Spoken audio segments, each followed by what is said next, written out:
What's up, YouTube family and fight fans out there? We're back at it with another edition of Round One Sports TV. Join me as we break down a more in-depth look at the Naoya and Terrence Crawford debate about who's the number one pound-for-pound fighter in the world. Trust me, you're gonna want to watch this video in its entirety. So, if you like the videos, give the videos a like. If you haven't already subscribed to the channel, I encourage you to subscribe and share the videos. And like always, let's get right into this video.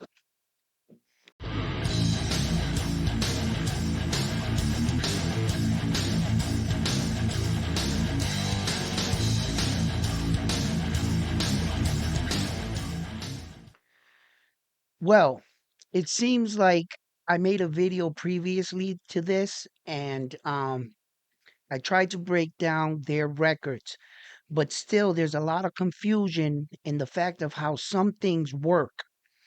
And I'm going to break down more or less of where a lot of the confusion and a lot of the comments I have received. Okay. Now, when I made the video and I started breaking down their last five fights and some of their last five opponents, I didn't break down the last five opponents to show how strong the last five opponents. I only talked about their inactivity and activity in the sport of boxing. That's all I wanted to bring to the forefront. It seems like a lot of viewers took that and used it as a narrative to find ways to boost up Terrence Crawford on the sense that how many wins and losses their opponents had. Okay. Have you ever heard the expression in life, what man does doesn't affect me? Okay. Who his opponents win or lost against, it's really not affecting you as a boxer doing your job. When I was talking about Errol Spence Jr.'s inactivity, it wasn't to say that he wasn't, you know, the man that he once was. We all know who Errol Spence Jr. was. But he had two car accidents and a detached retina that everybody seems to know about, but says, since we didn't talk about it going into the fight, then don't bring it up. Apparently, those car accidents had more effect to Errol Spence Jr. than we were all led to believe. And it finally played out. He even talks about it on multiple interviews about his teeth and his hips hurting so much and that he was going to call it quits. Okay? So he was a handicapped man coming into that fight. Now, Marlon Tapales wasn't your typical household name. I can agree to that. But the Japanese superstar, just like Terrence Crawford, is just dispatching of their competition and cementing their legacies with each fight. Now, that's what we're judging the fighters on, what they did in their careers, not what their opponents did. That's their own career. We're talking about these two men, okay? And if we was to sit here and break it down, right? Spence Jr. was not on the pound for pound list coming in to the Terrence Crawford fight. And that is the truth. I made a video. You can go to my library, scroll down. It's Errol Spence Jr. versus Terrence Crawford, right? You might have to go to flip to my second page, go all the way down to the bottom, and it'll tell you to go to the second page and you'll find it. At the beginning of that video, just a few minutes into the video, I break down their records and I advise all the fans out there to pay attention to the fact that Errol Spence Jr. was coming into that fight an inactive fighter, meaning he wasn't ranked by the sanctioning bodies and he wasn't on the pound for pound list because due to inactivity, because no one was sure on a date that he was going to come back to the sport of boxing. Okay? All right.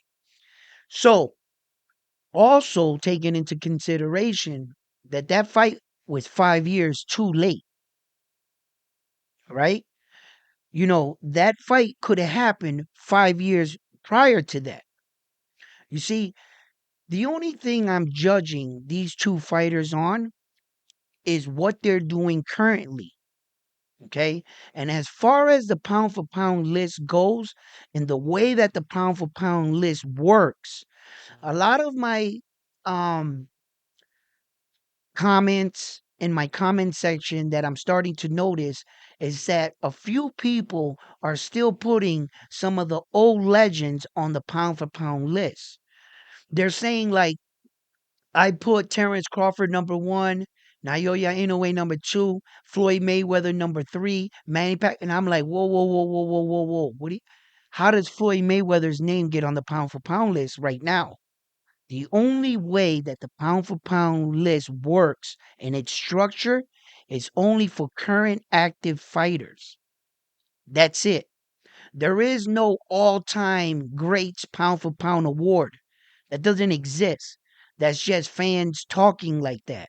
That's it.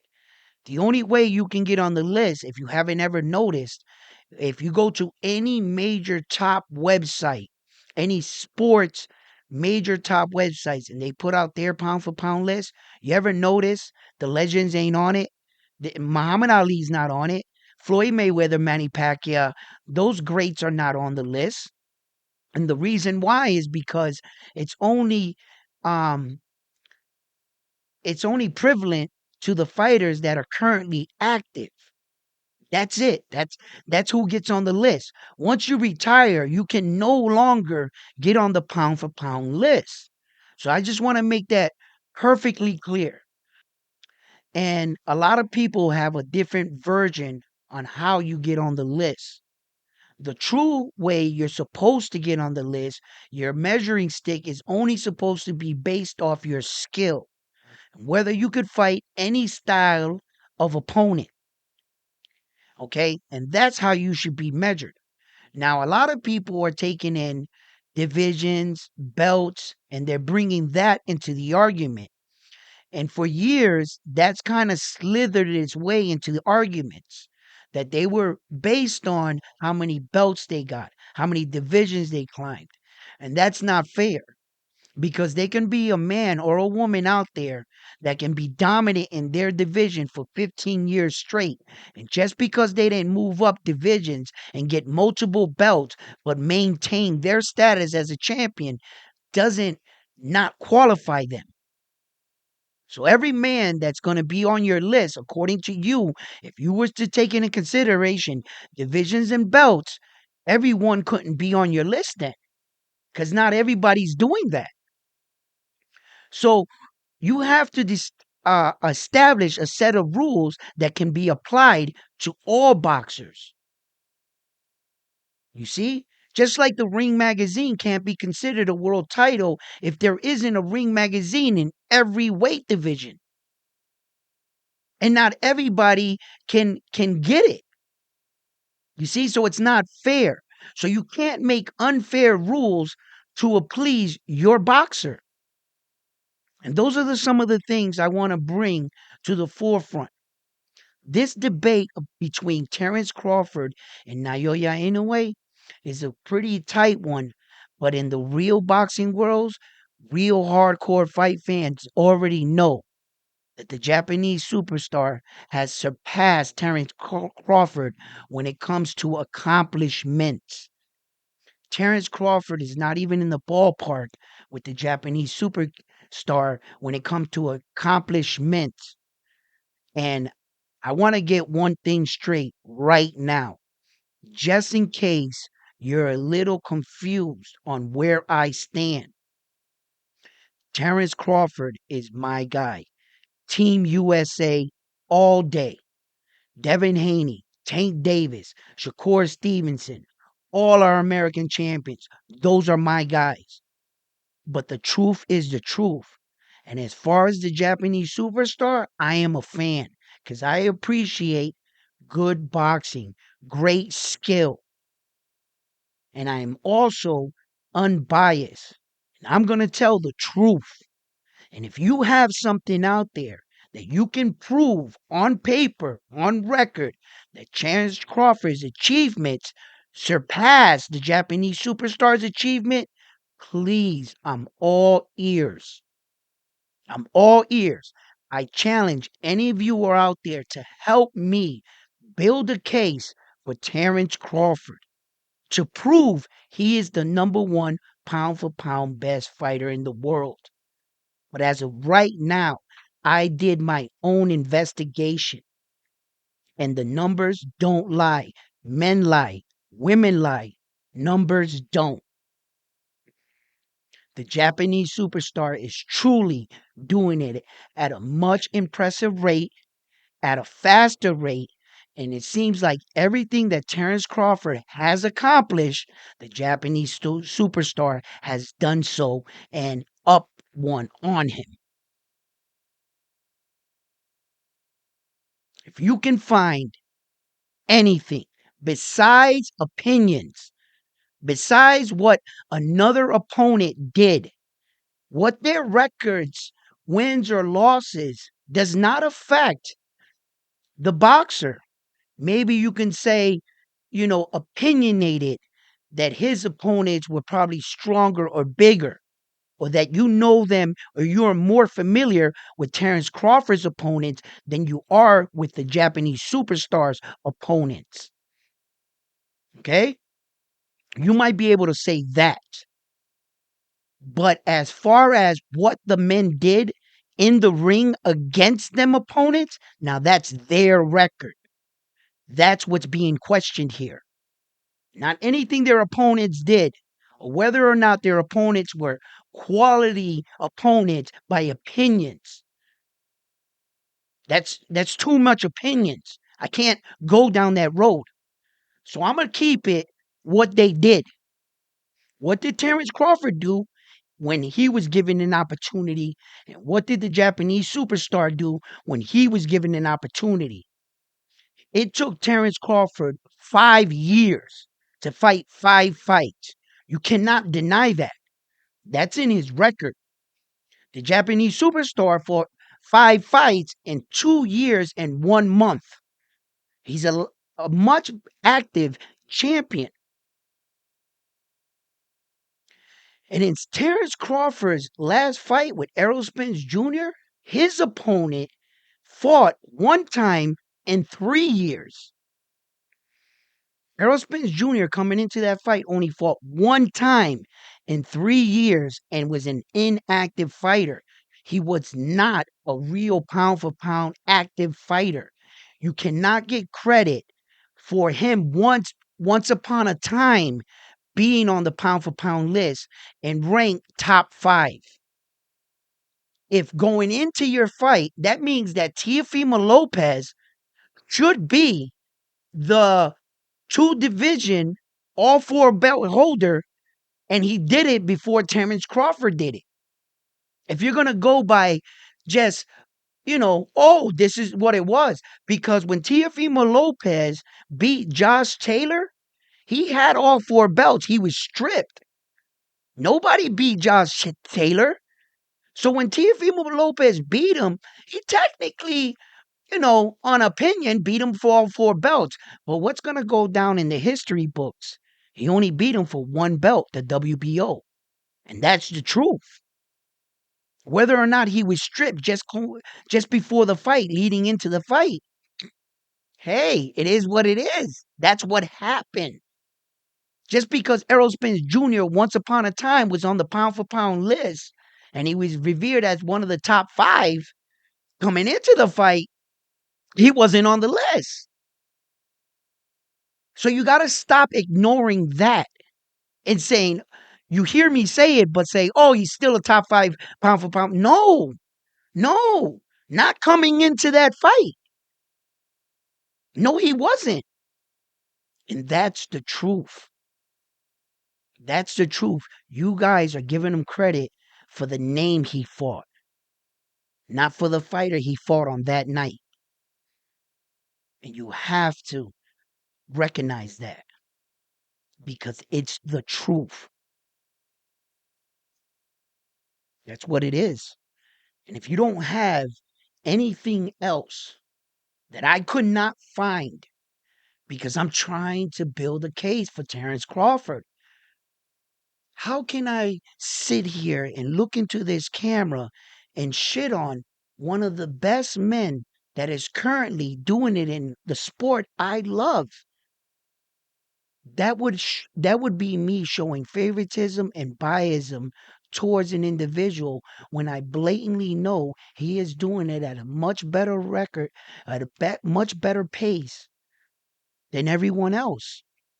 And just because I'm an American and Terrence Crawford's my guy, I'm gonna come on and and and lie, look you right in the face in this camera and just say, no man, this guy is crap. He's a hype job. Man, all these people are crazy. Nah, man, because that would mean that I'm being biased and I'm not telling the truth. Competition is competition. I am not afraid of competition. I know that Terrence Crawford can respond. Let me tell you, Terrence Crawford moves up in weight to the 154 and fights Jamel Charlo and takes his 3 belts. Back to number one, baby. What will the Japanese superstar do then? If Terrence Crawford jumps up to another weight division and gets another few belts in those ones, although it would only be his fourth weight division, he would technically just be catching up to the Japanese superstar. But with the accomplishment of also getting 3 belts in a third weight division, now the Japanese superstar didn't do that yet. You see? So there are a lot of things that Terrence Crawford can go back in front. This is beautiful. The fact that they're in front of each other like bing, bing, bing, bing. Just before the Errol Spence Jr. fight, they were talking about the Japanese superstar surpassing Terrence Crawford. Remember that? Once Terrence Crawford did that performance to Errol Spence Jr., we all were like, nope, Terrence Crawford back on top, baby. He deserved it. He deserved it. So me, just like a fan, I was like, nah, I can't. I have video proof. You can call me out on it. I came back on and I said, nah, Terrence Crawford back number one after that Errol Spence Jr. fight. I said I can't give it to the Japanese dude because he just made history by becoming the first man to unify all 4 belts in 2 separate weight divisions. How the hell were you going to put the Japanese superstar on top of that? There was no way. There was no way. So I was like, nah, Terrence Crawford. Now that the Japanese superstar matched him, which was not an easy thing to do. Not every man can do this. He matched him in that. And once you're matched in your most accomplished accomplishment, meaning your best trophy, once you're matched in your sport with your best trophy and there's another person that did that, what do you do then to determine who's the winner? You got to go to the back of their career. That's the only way you can do it. And if we do that, that's where the Japanese superstar wins. For now, for right now. Okay? You guys do realize if we put Terrence Crawford and we in a situation where we say, yo, champ, don't let this affect you. Show up and show out, champ. Do what you do best. Go in there and knock some people out. Shock the world again, champ, Terrence Crawford. He can do it. He's got the skills. He's in the position. He can basically fight. Once he gets out of this rematch claw, right? He's free to do whatever he wants. And that's where things are going to get interesting. At that point right there. Once he gets out of this rematch claw with Errol Spence Jr., that's where I'm going to see where Terrence Crawford lies. Okay? Now, just coming out of that should be the time where the Japanese superstar should be making his first title defenses for all 4 belts, right around that time. Okay. So everything's going to kind of coincide. It's all going to kind of fall together right there. They're basically behind each other in training because if you do not remember, the last time he fought Terrence Crawford was against Errol Spence Jr. in July. The Japanese superstar also fought in July. He just fought in December, but meaning he fought in July. So Terrence Crawford and him are on the same trajectory to schedule their fights a few months apart. You see? So hopefully that's the way it stays because the number one guy and the number two guy can be right behind each other. And that's going to make it exciting. Every time we see the Japanese superstar fight, we should be seeing Terrence Crawford fight. Am I right? He can't be fighting one time a year and saying, look, I'm the best fighter in the world, pound for pound, because you only fought once. If the Japanese superstar is fighting 3 times a year, every time you enter the ring, you're putting it at risk. So how are you going to take one time versus 3 times? The more active fighter is taking the more chances. He's putting it on the line at a higher rate. You're only fighting once a year, but yet you want to be considered off one performance the best fighter in the world. He's got to step up his volume, and he's up there in age where now this Japanese superstar is putting a lot of pressure on him. We're gonna see where this fight lays. Um, and if you have anything for me, please leave it in the comments. I would like to hear what you have to say. But opinions are like assholes. Everyone has an opinion. I only go by facts and records. And what their opponent did has nothing to do with them. Only how they beat their opponent up and how they looked and fared against their opponent. Now that's where it counts. That's it.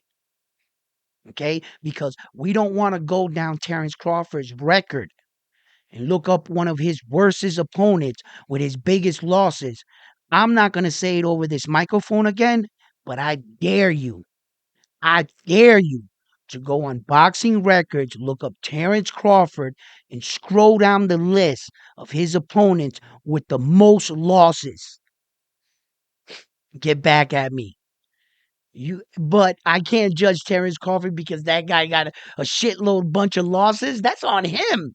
That's on him. What did Terrence Crawford do to that guy? Well, then he did his job. That's it. That's it. I can't hold him to his losses. How many losses Terrence Crawford got? So that's what I'm holding him to. That's it. Listen, fight fans, if you like the video, give the video a like. Like always, please subscribe if you haven't. If you're new to the channel, share the videos. And like always, I'm on to the next one. Peace. Round one sports talk, baby. Facts.